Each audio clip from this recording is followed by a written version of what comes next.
Bonjour, bonjour, j'espère que vous allez bien. On se retrouve aujourd'hui avec la dernière partie des traditionnelles vidéos de début d'année, à savoir la vidéo dans laquelle je fais mon petit bilan, petit bilan de l'année 2022, bilan professionnel, bilan personnel. C'est des vidéos qui vous plaisent assez en règle générale et que moi j'aime beaucoup faire parce que ça me permet de revenir, tu vois, d'avoir une espèce de trace de chaque année, comme ça. Je crois que c'est là c'est la 3e année en fait où je le fais et de voir un petit peu où j'en suis dans la vie, tout ça. Donc vraiment c'est super, on y va, c'est parti. Je vais commencer par faire un petit bilan professionnel de 2022, alors qui va pas non plus être énormissime parce que bon, moi ça fait quand même sensiblement 15 ans que je fais la même chose, mais en 2022 dans ma vie professionnelle il y a quand même eu une sorte de petite nouveauté comme ça. Alors c'est pas vraiment une nouveauté, mais je vous en parle de temps en temps. Moi en 2022 j'ai vraiment été à fond de balle sur TikTok, et alors bien que ça n'ait pas tellement un aspect professionnel parce que voilà, on m'a déjà proposé des partenariats, des trucs comme ça, j'ai refusé parce que justement en fait je m'amuse, comment je vais pouvoir présenter ça sans que ça semble péjoratif vis-à-vis de mes autres plateformes. En fait, TikTok, pour moi, c'est vraiment la cour de récréation.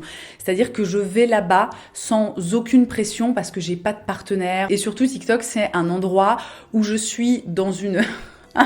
j'ai limite envie de dire une superficialité, mais alors quasiment absolue, quoi. Dans le sens où mes contenus sur TikTok, on est vraiment sur de la mode, de la beauté, et ça s'arrête à peu près là. Donc c'est un jour, il y a l'une d'entre vous, je sais plus si c'était sur YouTube ou sur Instagram, voilà, je me souviens plus, mais il y a quelqu'un qui m'a dit en fait que mon compte TikTok c'était un peu l'équivalent de mon blog, mes versions 2.0, et j'ai beaucoup aimé en fait cette comparaison, cette image, parce que c'est vraiment ça en fait. TikTok, c'est un endroit où je vais pour être légère en fait. Alors c'est pas que je suis pas légère sur les autres plateformes, je pense que je le suis aussi et beaucoup, mais voilà, c'est quand même, je veux dire, à un moment, ça fait partie de moi. Je suis quand même toujours obligée, tu vois, d'aborder des sujets, des trucs un petit peu, alors c'est pas polémique le terme, mais des sujets qui ont un peu de fond. Je sais pas trop comment tu vas présenter ça, mais je pense que si vous me suivez régulièrement, vous voyez à peu près de quoi je veux parler. Et vraiment TikTok, pour moi en 2022, grosse révélation. J'avais déjà tenté ma chance en 2020, un peu comme quand tout le monde en fait est arrivé sur TikTok, et j'avais pas accroché. C'est vrai que c'est une plateforme particulière parce que au départ, quand tu y vas en tant que consommateur, il faut quand même un petit temps avant que l'algorithme comprenne ce qui te plaît, ce que tu as envie de voir, etc. Mais alors une fois que c'est parti, écoutez, moi vraiment TikTok, alors en tant que créatrice de contenu, c'est vraiment une plateforme que j'adore. C'est cool, c'est léger, j'ai une communauté qui est super sympa, qui est aussi pas mal en commun avec ce que j'ai sur Instagram ou sur YouTube. Mais il y a aussi plein d'autres gens qui sont arrivés, qui m'ont découverte, et vraiment je trouve qu'il y a une très très bonne ambiance. Et en tant qu'utilisatrice, alors c'est pas trop le thème ici, mais juste quand même pour dire, moi je passe de tellement bons moments sur TikTok. Je dis toujours, faut s'accrocher un petit peu parce qu'au départ ils vont vraiment en fait l'algo va vraiment te proposer un truc hyper mainstream, donc on a un peu toujours tendance à dire ouais, les danses, les machins, les playbacks, les je sais pas quoi, tu vois. Mais une fois, j'ai envie de dire que t'as trouvé ta famille TikTok, oh là là. Et puis moi vraiment j'ai beaucoup de variété sur TikTok. Et bref, je vais m'arrêter là parce que si je commence à déblatérer comme ça pendant 45 minutes sur chaque sujet, on n'est pas sorti du bois. Mais quand même, pour finir, si ce que je vous ai dit un petit peu de mon contenu sur TikTok vous intéresse, eh bien écoutez, vous pouvez me retrouver sous le pseudo Ayo Coco. N'hésitez pas à me rejoindre. Voilà, c'est sympa, on s'amuse bien. On est toujours côté pro. Mon plus chouette projet définitivement en 2022, ça a été ma collaboration avec Casidomi. Donc Casidomi, voilà, je vais pas vous refaire tout le blabla. Voilà, vous connaissez Casidomi. A priori, et on a travaillé, je crois, vraiment l'intégralité de 2022 ensemble. Tout était axé en fait autour de 3 produits que j'ai co-créés avec eux, et ça a été une expérience mais absolument géniale. Déjà premièrement parce que c'est une marque que j'aime énormément, que je trouve super. Enfin, j'ai beaucoup d'admiration pour ce qu'ils font, pour la façon dont ils font, etc. Et si vous voulez, moi vraiment, je pense que je ne m'habituerai jamais à ce que les gens viennent me voir et me disent viens, on crée des trucs ensemble, ça va être trop bien. Si on y pense un petit peu, depuis que je fais ça, donc depuis plus de 15 ans, j'ai créé un nombre de choses mais incroyables. J'ai fait des chaussures, j'ai fait des cosmétiques, j'ai fait des lunettes, j'ai fait des choses qui se mangent et j'en oublie, je suis sûre, des tonnes et je trouve ça incroyable en fait comme opportunité. Et une fois de plus, ma collab avec Casidomi a été super bien accueillie. Franchement, les 3 produits qu'on a créés ensemble étaient vraiment canons. Ils étaient vraiment en plus, c'est tellement agréable de travailler avec des personnes qui te font confiance et qui te disent tiens, voici une carte blanche, enfin à peu près, je veux dire, on peut pas non plus faire des trucs complètement délirants, quoi, tu vois, si j'avais voulu faire, je sais pas moi, du chocolat avec des pépites d'or à l'intérieur, je pense que ça aurait été un petit peu compliqué, mais dans la globalité, c'était vraiment genre open bar, qu'est-ce que tu veux faire, dis-nous de quoi t'as envie, qu'est-ce qui te ferait rêver, qu'est-ce qui te manque, tu vois, quel est le truc, en fait, qui n'existe pas, entre guillemets, et que tu voudrais faire, et ça, c'est vraiment une expérience, mais fabuleuse. Et je sais pas si avec Casidomi on retravaillera ensemble, enfin tout du moins j'imagine que dans l'immédiat pas forcément, enfin on a rien de prévu parce que c'est vrai que encore une fois on a bossé ensemble pendant tout 2022, mais vraiment sincèrement la team Casi, si vous passez par là, mais merci en fait pour tout ça parce qu'en plus c'était super et que c'est toujours des expériences humaines et tu rencontres les gens et tu découvres des corps de métier, c'est un truc de fou et vraiment encore une fois je pense que c'est un truc auquel je ne m'habituerai jamais, tu vois, je ne me lasserai jamais de ce genre d'expérience. En 2022, un autre point super positif pour moi, c'est que ma communauté a continué à grandir, que vous avez continué en fait à être présente et à regarder mes vidéos et à regarder mes stories et à liker mes posts Instagram et à me suivre aussi sur TikTok, voilà, comme je le disais avant. Et pour ça, vraiment, je suis ultra reconnaissante parce que je pense que si vous suivez d'autres créateurs et créatrices de contenu sur les réseaux sociaux, vous savez que ça fait quelques années que c'est un petit peu compliqué, que vraiment les algorithmes, notamment sur Instagram, sont un petit peu... quel terme utiliser, je ne sais pas, un petit peu capricieux, un petit peu, tu sais, tu comprends pas, tu sais plus quoi faire, tous les 4 matins, il y a des changements, des trucs, enfin c'est compliqué quoi, vraiment t'es là, hein. Et moi j'ai vu énormément de mes collègues en fait galérer quand même ces dernières années, et notamment en 2022, et avoir des problèmes de visibilité et je comprends tellement parce que c'est tellement frustrant. Faut quand même garder à l'esprit que la plupart des gens, après ça dépend toujours de quel côté des réseaux sociaux tu vas, mais dans la globalité, les créateurs de contenu, tu vois, je veux dire entre guillemets pur et dur, c'est des personnes qui sont là pour partager, qui sont dans une espèce de, vous voyez, qui ont un élan comme ça je sais pas comment dire, de partage, voilà, j'ai pas d'autres mots, hein. Jean-Michel, pas de vocabulaire, ça ne changera jamais, et qui s'investissent quand même énormément dans ce qu'ils font, et c'est tellement frustrant en fait quand tu vois voilà, tes abonnés baisser, tes vues baisser, ton engagement baisser, tout ça finalement, même pas forcément parce que les gens se désintéressent de toi, mais parce que tu es pris au piège entre guillemets par un algorithme que tu ne peux pas contrôler quoi. Et je suis donc vraiment tellement reconnaissante de ne pas avoir connu ça, de n'avoir toujours pas connu ça, même en 2022 qui a été une année un petit peu difficile parce que voilà, des fois je me demande pourquoi, vraiment sincèrement, je me dis c'est pas possible en fait, t'as la plupart des gens qui sont, tu vois, qui font comme ça pour les raisons encore une fois que j'ai citées avant et pas parce que c'est des personnes qui font du mauvais taf quoi, tu vois. Et je me dis et moi en fait ça se passe bien, tu vois, je gagne des abonnés, j'ai une super visibilité et voilà, franchement, je ne me l'explique pas. Bon, si ce n'est par le fait que je suis absolument géniale. Hein. Pardon, non mais fallait que... J'étais obligée, quoi, tu vois. Hein, j'ai dit 2023 est placé sous le signe de l'amour et de l'amour pour soi, donc on n'hésite pas à se jeter des gerbes de fleurs comme ça. Bref, vraiment hyper reconnaissante pour tout ça. Et pour finir d'un point de vue personnel, le petit point noir de 2022, enfin, le truc qui m'a un petit peu embêtée, mais enfin, vraiment de toute mesure gardée, hein, je m'en suis remise, c'est que j'ai quand même un petit peu manqué de constance sur YouTube, notamment voilà, dans les périodes avant mon break de l'été, donc où je pars pendant 2 mois, et avant les vacances de Noël. Je pense que c'est lié à clairement un gros manque d'organisation. J'y reviendrai un petit peu plus tard dans la vidéo parce que je vais vous parler un peu donc de mes objectifs pour 2023, etc. Mais vraiment, c'est un truc qui m'a... Alors, j'arrive assez facilement à lâcher prise sur ce genre de choses parce que, encore une fois, c'est pas la fin du monde. Ça fait quand même des années que je poste une vidéo par semaine, toutes les semaines, de tous les mois, de tous les ans, tu vois. Donc, c'est vrai que si j'en loupe quelques-unes, encore une fois, c'est pas bien grave, tu vois. Mais quand même, tu vois, il y a un petit côté un peu où t'es là, tu vois, Je sais pas, moi ça m'énerve un petit peu et je me dis bon, là on va pas continuer comme ça parce que ça ne me convient pas. Je passe maintenant à mon bilan personnel et la première chose que j'ai notée dans mon petit Notion, on va en reparler après, de Notion, n'est-ce pas, c'est la paix familiale.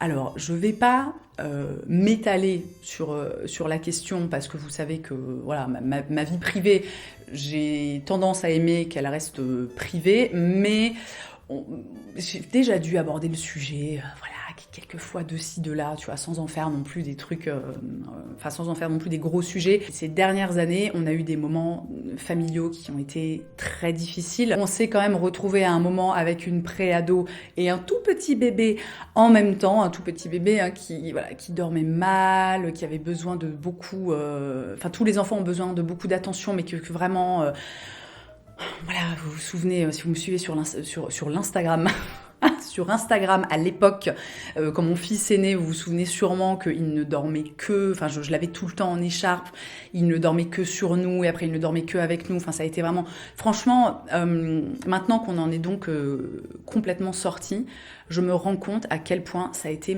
hardcore cette période.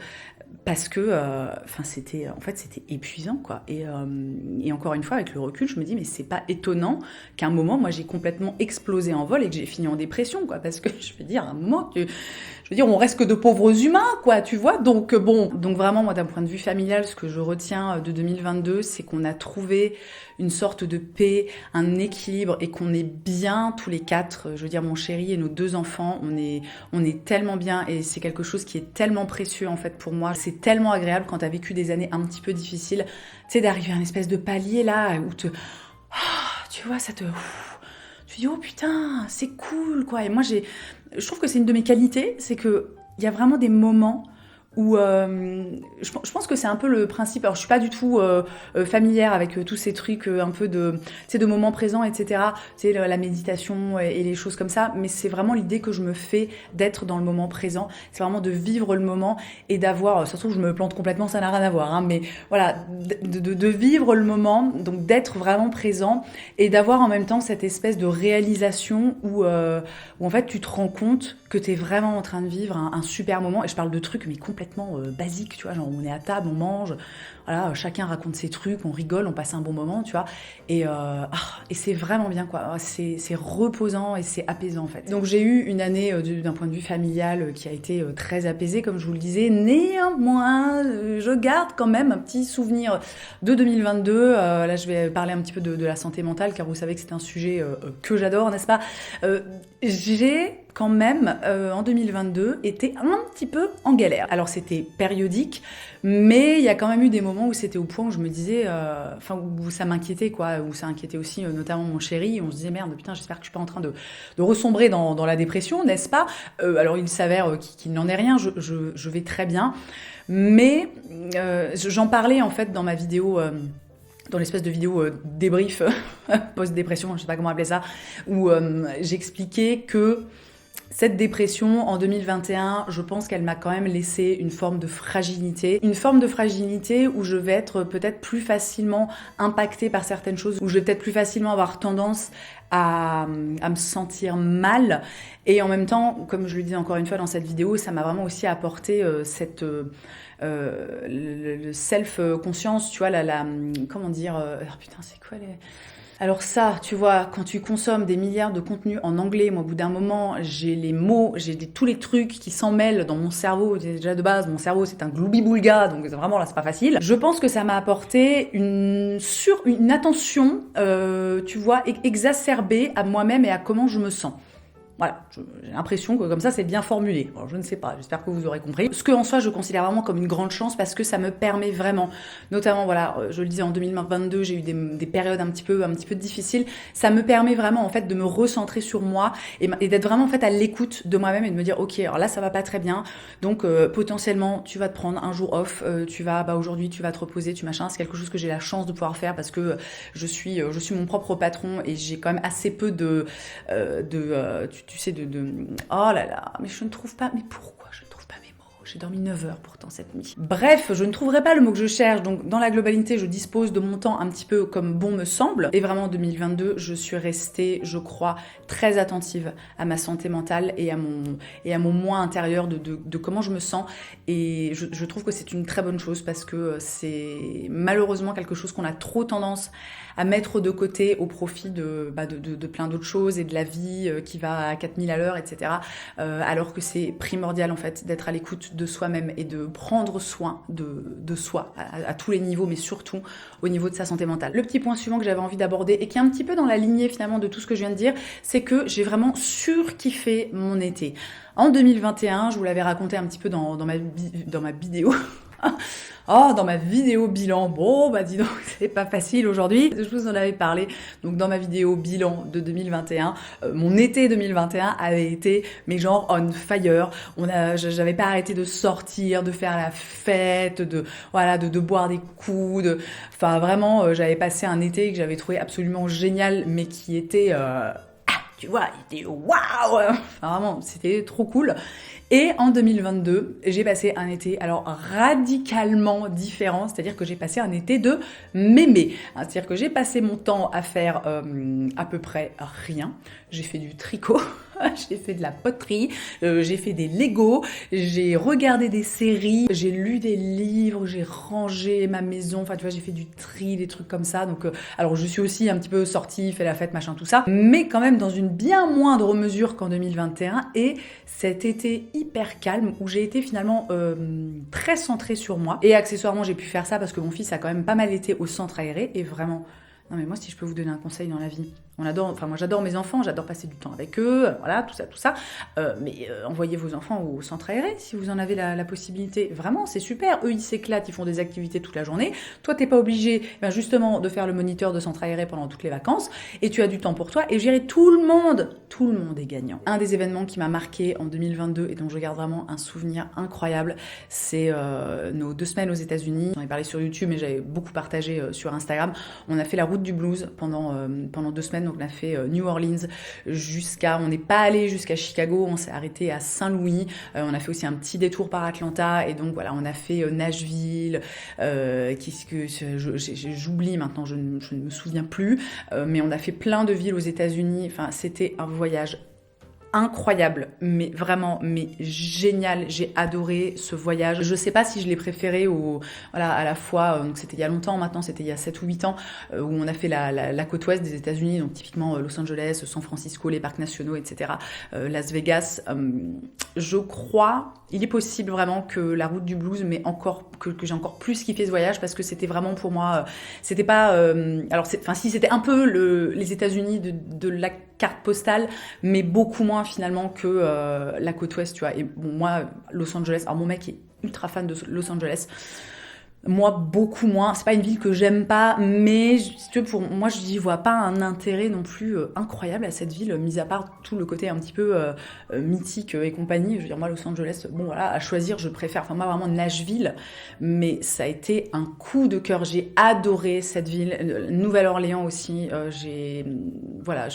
Ce voyage a été formidable et encore une fois aussi hyper enrichissant parce que c'était le centre et même le sud des États-Unis. C'est une ambiance qui est, c'est un mode de vie, c'est un état d'esprit aussi qui est très différent de ce qu'on trouve sur les côtes des États-Unis. Tu sors quand même un petit peu de l'image de carte postale des États-Unis, notamment à la Nouvelle-Orléans parce que c'est une ville qui porte encore malheureusement les stigmates de l'ouragan Katrina. Tu sens que c'est une ville qui a vécu des moments très difficiles et qui est encore en train en fait de sortir la tête de l'eau. C'est plutôt à propos. Mais bref, ce voyage, c'est vraiment celui que je retiens de 2022. C'était incroyable. Et enfin, le dernier événement perso que j'avais tellement hâte de vivre, c'est en fait, on a emmené notre fils pour la première fois à Disneyland. Alors, bon, si vous me connaissez un peu, vous savez que je suis fan de Disneyland. Je suis fan de Disneyland, je suis fan de Disney. Enfin, vraiment, c'est toute ma vie. J'ai une collection de trucs Mickey et Disney vintage. Enfin, voilà, je sais pas, je ne me l'explique pas. Je me dis que peut-être c'est ma part. Enfin, tu sais, j'ai réussi peut-être à garder vivant en moi l'enfant. Enfin, tu sais, petite Colline comme ça.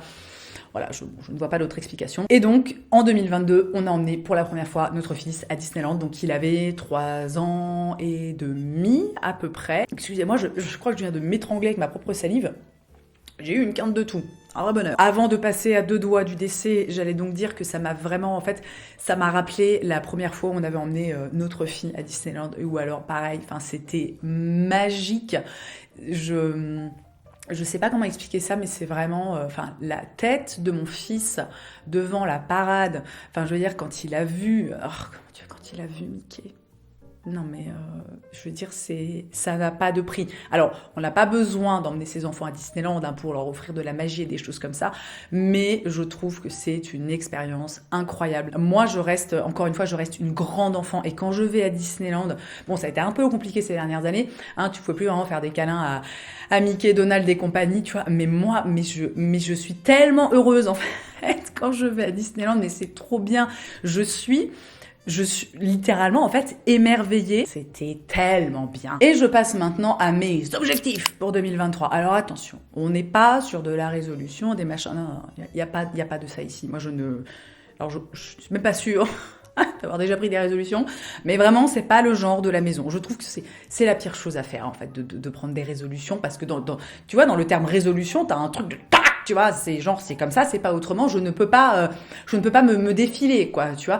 Tandis que, non mais les mots sont importants, hein, excusez-moi, mais quand même la langue française est riche. Je propose qu'on utilise des termes adéquats et qui nous correspondent. Donc je trouve que dans objectif, t'as un truc moins pressurisant. Tu vois, si tu te dis, il y a ça, j'aimerais bien l'atteindre, enfin tout du moins, moi, c'est comme ça que je le vis, j'aimerais bien atteindre cet objectif. Faisons de notre mieux et vogue la galère. Mon premier objectif en 2023, c'est de prendre soin de mon corps. Et là, je ne parle pas de skincare ou de prendre soin de mes cheveux, nanana. Je parle vraiment de ma carcasse. Puisque on ne s'en rend pas compte comme ça au premier abord, mais je vous assure que je suis dans une forme physique déplorable. Je pèse le mot quand je dis déplorable. Ma mère a 66 ans, si vous voulez. J'ai parfois l'impression que ma mère de 66 ans est plus en forme et que son corps est plus fonctionnel que le mien. Je vous rappelle que à l'heure où je tourne cette vidéo, je vais sur mes 36 ans, donc c'est quand même pas, tu vois, un moment bon, hein. Et je vais pas non plus m'étaler sur les détails. Imaginez-vous, moi, le matin, dans mon lit, qui me réveille et qui est mal absolument partout. J'ai une espèce j'en ai déjà parlé, j'ai une espèce de tendinite perpétuelle au bras droit. J'ai mal aux articulations, régulièrement j'ai mal au dos. Voilà, je suis essoufflée pour un rien. Enfin, encore une fois, quand je dis forme physique déplorable, je pèse mes mots. Je crois que j'ai oublié de faire le clap. Excusez-moi. Donc mon objectif pour 2023 est assez simple, c'est essayer comme de me retaper, de retrouver une certaine forme physique. Je n'ai pas pour objectif d'être genre, tu sais, dans la meilleure forme de ma vie. Non, juste un peu moins pire. Ça m'irait. Je prends. Donc le plan d'attaque est assez simple. J'ai recommencé, je vais pas dire à faire du sport, mais le goal, c'est déjà de recommencer à bouger. Donc j'ai intégré un petit peu de vélo tous les jours. Donc ça, c'est surtout pour le côté cardiaque, hein, n'est-ce pas, pour faire bosser un petit peu mon palpitant. Et j'ai tenté une fois de reprendre le yoga, mais le problème, c'est que comme j'ai extrêmement mal au bras droit absolument tout le temps, je vous laisse imaginer que commencer à faire des chiens tête en bas, des trucs, des cobras, des machins, en fait, je ne peux pas. Mon bras, honnêtement, ça peut paraître débile, mais c'est un gros problème dans ma vie, puisque ça m'empêche littéralement de faire certaines choses. Et vous allez me dire, mais pourquoi tu ne vas pas chez le kiné? Eh bien, je l'ai fait. C'était en 2021, je crois, ou 2021, ouais, quand je m'étais fait vous savez, je faisais du longboard et je m'étais fait une belle tendinite au talon d'Achille, yes, et donc j'allais chez le kiné régulièrement et j'en avais profité pour lui demander de s'occuper un peu de mon bras et ça allait mieux. Mais le problème, si vous voulez tout savoir, si on est là pour rentrer dans les détails, c'est qu'en fait je pense que mes douleurs au bras droit sont liées à mon fils, alors que je ne porte plus beaucoup parce que il a eu 4 ans, donc évidemment je passe pas toute ma journée à le porter, mais ça arrive encore de temps en temps que je sois obligée de le porter et je pense que ça vient de là. Donc je sais pas, c'est peut-être débile. Dites-moi ce que vous en pensez. Éventuellement, peut-être que ça peut m'apporter vous voyez, un point de vue différent sur la question, mais je me dis, tant que je serai quand même un petit peu obligée comme ça de le porter, ne serait-ce, tu vois, par exemple, que pour le mettre dans son siège auto, je me dis que tant que je serai obligée de le porter, ça ne sert à rien de faire ce travail sur mon bras parce que ça va constamment revenir. Je ne sais pas. Peut-être que je me trompe, peut-être que je devrais quand même, tu vois, au moins un petit peu, j'en sais rien. Mais bref, donc objectif, recommencer à bouger. Donc je fais un petit peu de vélo. Depuis le début de l'année, j'arrive quand même à en faire régulièrement. Alors pas tous les jours parce que franchement, c'est pas très fun, tu vois, de faire du vélo. Et puis surtout, moi j'ai du mal. Ça me demande vraiment, en fait, une volonté incroyable. Et je suis quelqu'un qui a quand même très peu de volonté dans la globalité de la vie. J'aimerais beaucoup me trouver genre des vidéos sur YouTube et des trucs comme ça où je peux faire vraiment un peu de l'exercice. Donc tu vois, des mouvements, des trucs comme ça. Mais encore une fois, avec mon bras, c'est compliqué parce que typiquement, je peux pas faire... en 2020, je faisais du HIIT. Donc tu vois, je faisais des pompes, des machins, des trucs. Je ne peux pas faire ça, en fait. C'est impossible. Si je fais une séance de sport où je suis obligée de solliciter mes bras, tu peux être sûr qu'après pendant une semaine je ne peux plus me servir de mon bras droit. Donc j'ai pour projet de me mettre à la recherche d'exercices que je pourrais réaliser et qui ne solliciteraient pas trop mes bras, enfin notamment mon bras droit. J'ai adopté ce qui est vraiment devenu ma meilleure amie depuis le début de l'année, à savoir cette immense gourde de... Je sais plus comment elle fait, je sais plus si c'est 600 ml ou 800. Moi, je fonctionne comme ça. Il y a des gens, ils vont trouver ça débile, tu vois, le truc de la gourde. Mais je me suis rendu compte, en fait, que je ne buvais absolument pas assez. Notamment parce que j'ai tendance, en fait, le matin à me faire un café et à le boire pendant, limite jusqu'à midi, même des fois passé. Et puis, ça m'arrivait parfois à midi de me refaire un café. Et donc, de refaire la même chose, de boire comme ça mon café très, très lentement sur plusieurs heures. Donc, autant vous dire que j'ingurgitais finalement très, très peu d'eau. J'ai donc décidé, c'est con le truc de boire de l'eau, mais en fait, c'est très important. Déjà, boire de l'eau, ça permet à ta peau d'être hydratée et d'avoir une belle peau, et ça fait plaisir. Mais surtout, il faut savoir que quand on est déshydraté, je veux dire, ça part en latte à un moment. Hein. On est quand même composé d'une grande partie d'eau, donc il faut irriguer le truc, quoi. Tu vois. Et puis moi, j'ai longtemps été très fatiguée. Être déshydratée, c'est quelque chose. Si je dis pas de bêtises, je suis pas médecin, hein, mais il me semble avoir lu plusieurs fois que ça jouait en fait sur la fatigue. Donc je ne quitte plus cette gourde. Mon goal, c'est de la remplir minimum 2 fois, d'en boire 2 comme ça entières. J'arrive à m'y tenir jusqu'à maintenant et vraiment, je suis ravie.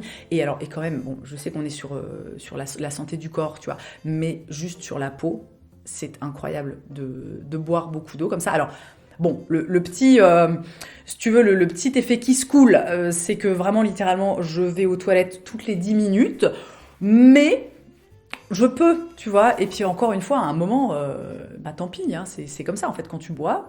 il faut éliminer un peu, tu vas aux toilettes, quoi, c'est la vie. Et bien sûr, si on reste sur la question de la santé, alors c'est pas un objectif, mais qu'est-ce que j'aimerais réussir à arrêter de fumer en 2023 ? J'en ai ma claque. Je ne me sens toujours pas prête. Ça m'arrive régulièrement, de temps en temps, je ressors ma cigarette électronique, je la charge, je ne m'en sers pas, mais voilà, je sais qu'elle est là, je la garde, j'ai tout ce qu'il faut. J'en ai parlé dans une vidéo FAQ, il y a quelques mois.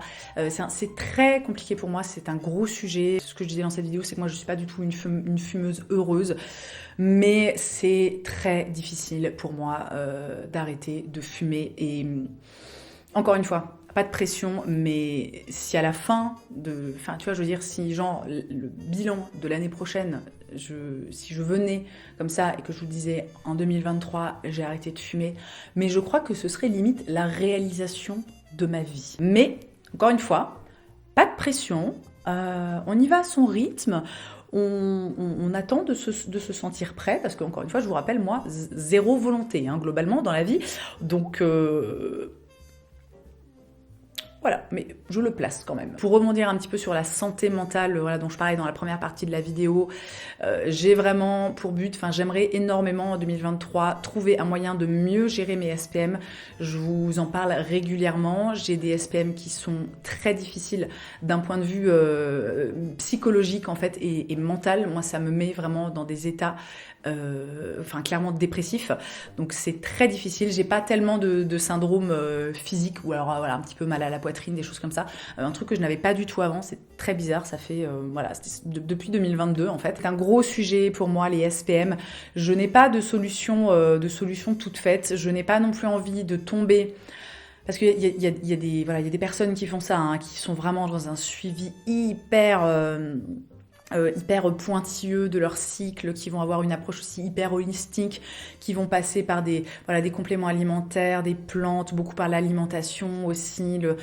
Et moi, en fait, clairement, j'ai pas le courage de faire ça. J'aimerais, en 2023, réussir à avoir des SPM qui sont moins vénères parce que vraiment, il y a eu des mois l'année dernière, là, mais c'était terrible, mais vraiment, vraiment terrible, quoi. Des trucs où tu te dis, mais là, je ne vais pas m'en sortir, en fait. Un de mes objectifs pour 2023, et j'ai plutôt bien commencé, c'est de continuer à lire. Alors, bon, ça, c'est un petit peu l'objectif bateau.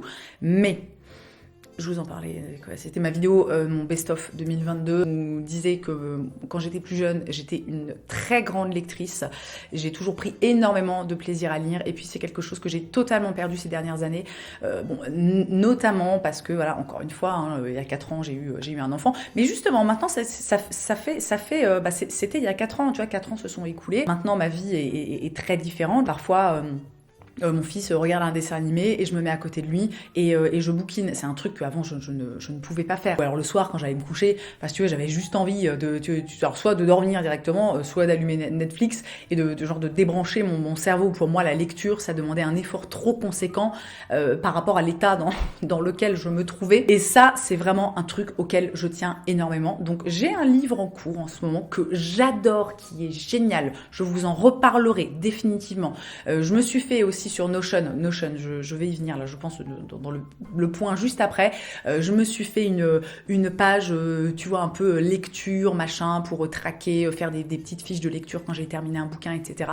Et j'espère vraiment qu'en 2023, je vais rester sur cette lancée parce que, en fait, c'est quelque chose qui m'apporte tellement de plaisir, mais qui est si facilement, tu sais, comme ça, et toi, mis de côté par d'autres trucs que voilà, mais j'ai bon espoir, vraiment, j'ai bon espoir. J'ai bien terminé 2022, je commence bien 2023, ça va bien se passer. Dans ma liste, j'avais, ah mais ça c'est mon petit côté, j'adore l'humour, j'avais noté rester en vie, objectif 2023.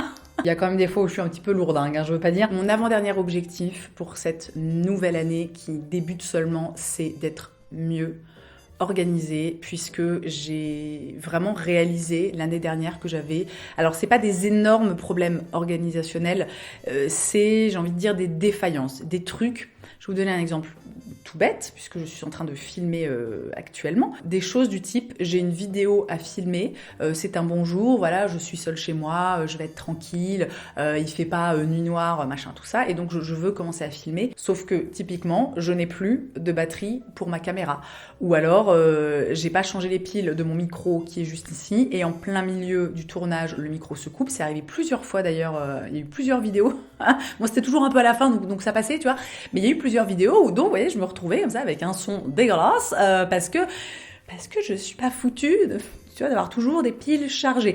Donc c'est des petites choses comme ça, des petits détails, mais qui en fait n'en sont pas tellement parce que ça te met littéralement des bâtons dans les roues, quoi. Tu vois, et ça t'empêche d'avancer, ça te fait perdre un temps phénoménal parce que j'ai envie de te dire, bah vas-y, hein, pendant que ta batterie recharge, t'es là, titati, titata. Typiquement aussi sur YouTube l'année dernière, je le disais au début de la vidéo, j'ai manqué de constance. Il y a pas mal de vidéos, enfin il y a pas mal de publications hebdomadaires qui ont sauté. C'est quelque chose que j'ai pas aimé, tu vois, vraiment ça m'a pas plu du tout et je suis persuadée qu'en fait ça découle aussi d'un manque d'organisation. J'ai parfois tendance, tu vois, à penser à des idées de vidéos parce que vous savez, je sais pas combien de vidéos il y a sur ma chaîne, mais à un moment, alors je fais pas des trucs non plus incroyables, hein, mais je veux dire, faut quand même trouver une idée toutes les semaines, ok, il faut quand même trouver une idée de vidéo, quoi, tu vois, je suis pas... c'est là, d'ailleurs, où j'envie un petit peu toutes les personnes qui font du contenu beauté, parce qu'en fait, t'as toujours de quoi faire du contenu, quoi. Moi qui suis dans un truc un peu, j'ai envie de dire, il y a pas tellement de thème, tu vois, je suis dans un truc un petit peu flottant, bah c'est pas toujours facile, quoi, mais...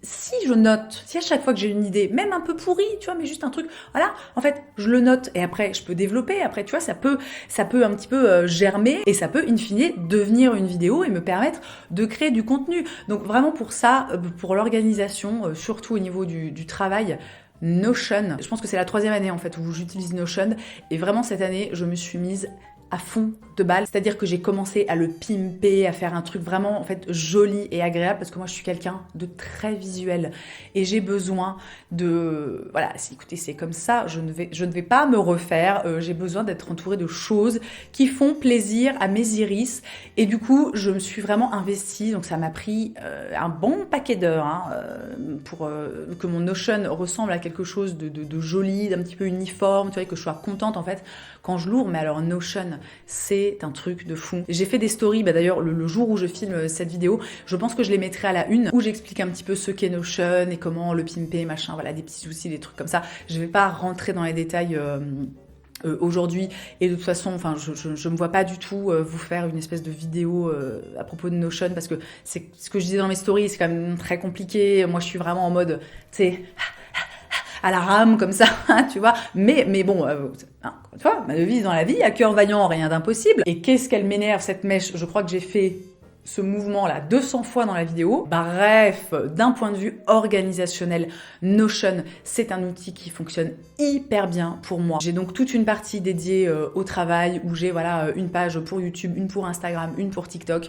J'ai aussi toute une partie perso où j'ai un petit peu un truc dédié à mes achats, enfin pas pour faire mes comptes, tu vois, mais juste pour avoir une espèce de tracking. Je traque aussi mes habitudes, alors aussi bien d'un point de vue, donc encore une fois un petit peu santé, donc typiquement quand à la fin de la journée, j'ai bu mes deux petites gourdes, et ben je coche mon petit machin, et ça me permet en fait un peu de voir où j'en suis. Et moi, c'est quelque chose que j'apprécie beaucoup. Il y a des gens, ils s'en foutent, tu vois. Ils n'ont pas besoin de passer par ce genre d'outils. Mais moi, j'aime bien. Voilà, je pense qu'il n'y a pas d'autres arguments à apporter. Comme je vous le disais juste avant, j'ai fait une page à propos de la lecture avec les livres que j'ai terminés. Je mets c'est pas une fiche de lecture, mais je donne un peu mon avis, je raconte un petit peu l'histoire et tout pour pouvoir m'en souvenir. J'ai voilà ma liste, ce qu'on appelle une pile à lire. Je note, ça me permet de noter aussi quand je vois quelqu'un. T'es sur Instagram, tu vois quelqu'un qui parle d'un bouquin.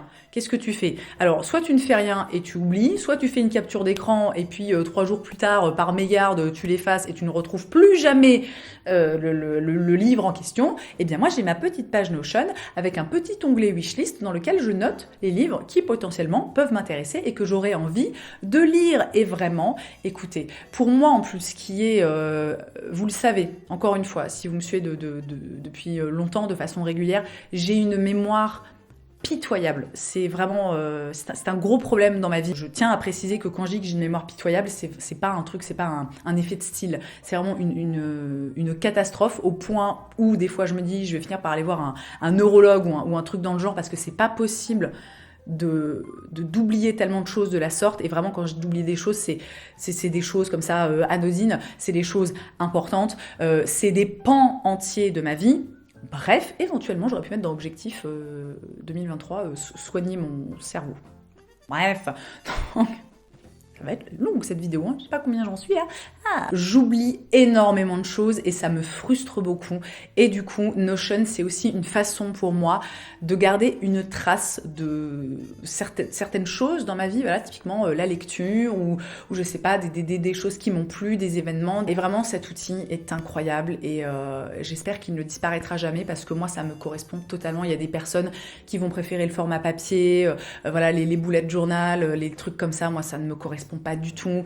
Notion, c'est génial, je l'ai sur mon ordi, je l'ai sur mon téléphone. Moi, il me faut des trucs en fait qui soient simples, si tu veux. Et j'ai vraiment bon espoir. Je sens que cette année, au niveau de l'organisation, ça va être, alors pas parfait, tu vois, mais vraiment, on va prendre un level, quoi. Et enfin, le dernier objectif que j'ai noté sur ma petite liste sur Notion, c'est d'être heureuse.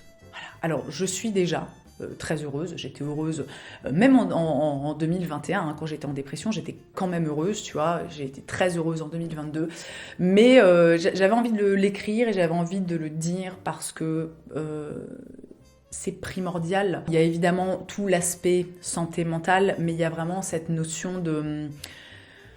je sais pas comment dire, j'ai envie d'être heureuse, quoi, tu vois, enfin j'ai envie de continuer, plus exactement, à être heureuse, et ça passe par plein de choses. Je pense que j'ai potentiellement une idée de vidéo, tu vois, autour de ce sujet, peut-être vous parler un petit peu des choses qui me rendent heureuse ou des choses qui me permettent d'être un petit peu plus heureuse, tu vois, que je ne l'étais avant. Je me dis que ça pourrait être potentiellement intéressant, mais pour moi, cet objectif là pour 2023, c'est vraiment dans le sens de continuer à apprécier ce que j'ai, de continuer à apprécier les petites choses. Typiquement, quand je parlais de ces moments parfaitement anodins que je passe avec ma famille, mais qui sont néanmoins des boosters de sérotonine qui me rendent mais tellement heureuse, continuer à avoir conscience de ça et à apprécier ces moments, continuer à être dans l'ultra bienveillance, que ça c'est vraiment, en fait c'est mon mot d'ordre depuis, je pense que ça a commencé à la naissance de mon fils et que ça a vraiment été extrêmement accentué avec ma dépression en 2021,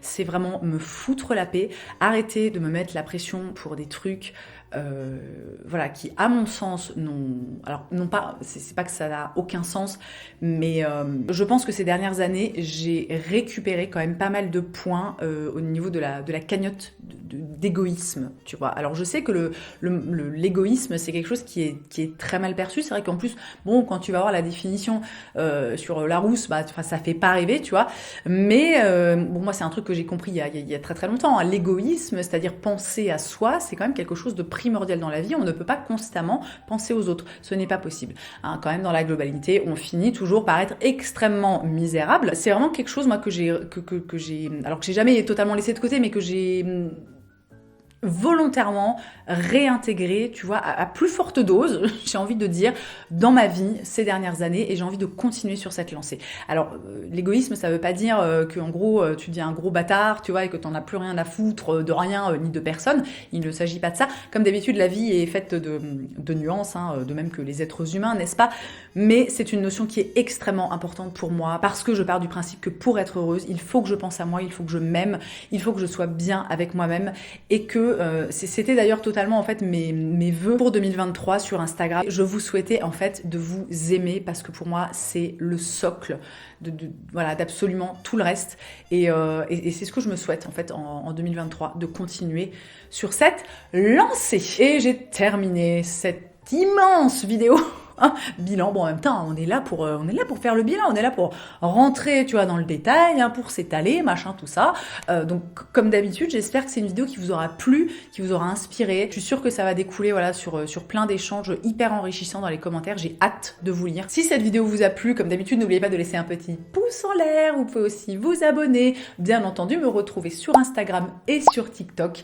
Et dans tous les cas, merci d'avoir passé ce petit moment avec moi. Je vous souhaite une très belle journée. Je vous embrasse et je vous dis mouah, fuf, à la prochaine.